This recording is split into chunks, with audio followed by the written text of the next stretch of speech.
Testing for mental health. Now, mental health obviously affects our emotional, our psychological, and our social well-being. It affects how we think, how we feel, how we act, and it also determines how we handle stress.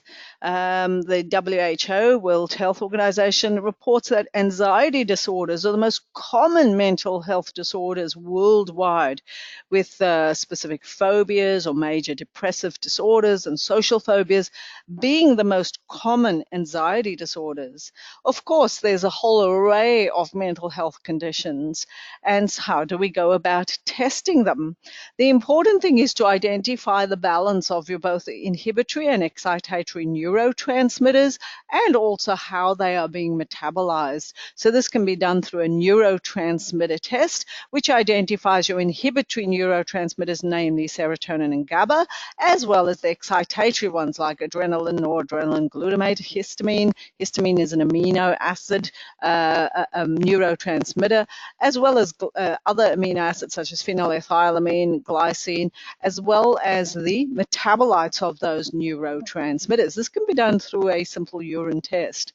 But what are often the drivers behind, biochemical drivers behind mental health issues? We know that the DSM, which is a Diagnostic Statistical Manual of Questions, is one avenue of assessments to identify and diagnose a specific mental health condition.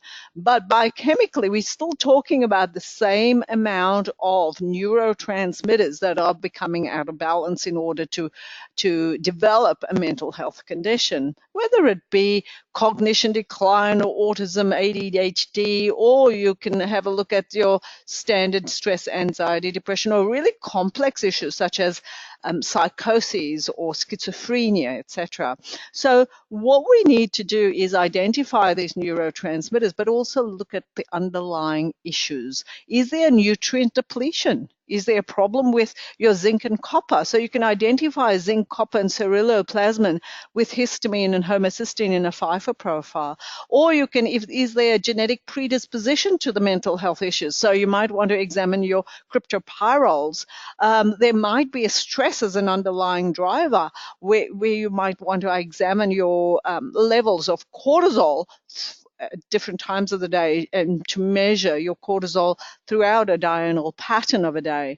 There might be other triggers such as methylation defects. So one might need to examine whether you're looking into the genetics of methylation or looking at examining the actual nutrients that play a role in the SAMI as well as the folate pathway. One can also examine the various SNPs, genetic polymorphisms for methylation or detoxification or oxidative protection, or identify which tests, which drugs would be ideal for that particular patient. So you can have examine the pharmacogenomic profile to indicate the patient's response to specific psychiatric medication. You might find that one SSRI might not be ideal. They might need a mood stabilizer instead. So you can examine your specific genetic response. Then one can also examine diamine oxidase or histamine or NMT, which is histamine N-methyltransferase, to examine the underlying drivers. So there's so many drivers that cause changes in mental health or neurotransmission pathways. So to determine which test is right for you, please speak to your healthcare professional, or you may want to contact us to either order a test or interpret your results, or even seek guidance on your specific health condition.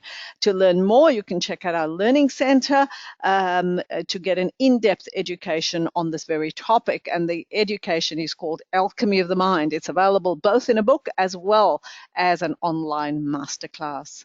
Thank you.